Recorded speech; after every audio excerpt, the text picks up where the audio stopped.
Another cool feature we should take a closer look at is the Remesh Modifier. So you can see here on the right hand side, we have the brush modifier attached. So basically a children to our mesh project modifier. And when we go here and click on our mesh partition, we can now go on the left hand side here and get the Remesh Modifier. Let's put this on top of our project modifier. And now you can see that all the geometry, the vertices here are all messed up. You can see it, we have a huge stretch here and on the other side as well.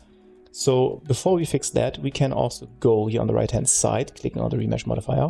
We have the coverage, and also here we can decrease its size so that we only have this remesh being affected around our fake tree stump, for example. So yeah, we can just make this a little smaller just to make sure that this area is being covered. And we should also move it. You can see it's procedural. The remesh operation we have here is not really that good. I'm just going to quickly attach the Remesh Modifier here to our mesh project.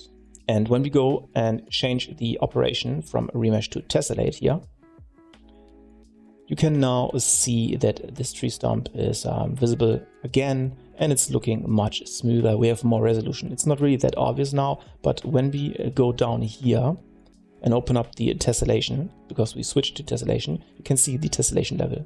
Tessellate is a subdivide, so this means we're multiplying our amount of faces by 4. So instead of having, for example, 100 faces, we have now for this area 400 faces. If we set the tessellation level to 2, we have then, instead of 4, 1600, so it's getting multiplied by 4. And don't be confused, Unreal Engine 5.8 just crashed, so I had to quickly rebuild this one.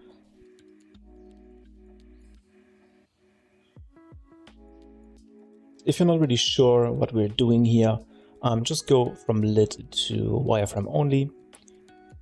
And here you can see the magic happen. So instead, like I said, of the regular amount of faces, we have now for this area 4 times the amount of faces. So this is getting subdivided one level, and you need to be really careful because it can add up by a lot if you just increase the level of tessellation. But I think this is quite perfect, giving us nice resolution for detailed areas. So pretty good. On top of that, we can also just get a brush again.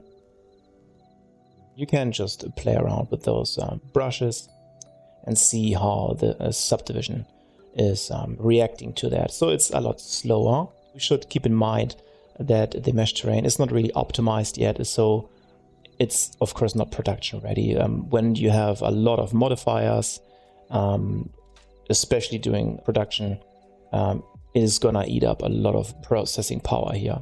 So you can see, I think that this is getting optimized. So the mesh terrain after official release needs to be a lot faster.